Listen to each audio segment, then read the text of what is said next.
जंगबंदी शुरू होने से पहले ईरान ने किसी मंजिला इमारत को निशाना बनाते हुए 6 मिसाइल हमले किए, जिनमें 4 इसराइली हलाक और 20 से ज़ायद जख्मी हुए। अमेरिकी सदर डोनाल्ड ट्रंप ने दावा किया कि ईरान इसराइल के दरमियान मुकम्मल जंगबंदी आइंदा चंद घंटों में नाफिजुल अमल होगी।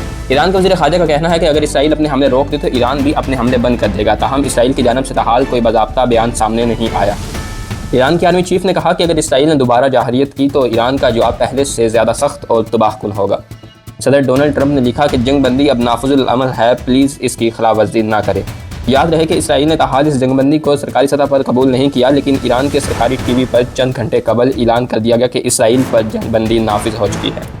ईरान के सुप्रीम लीडर आयतुल्लाह ख़ामनेई का कहना है कि दुनिया ईरान की तारीख से वाकिफ़ है, वह झुकने वाली कौम नहीं। माजी गवाह है, ईरानी लोगों को शिकस्त नहीं दी जा सकती।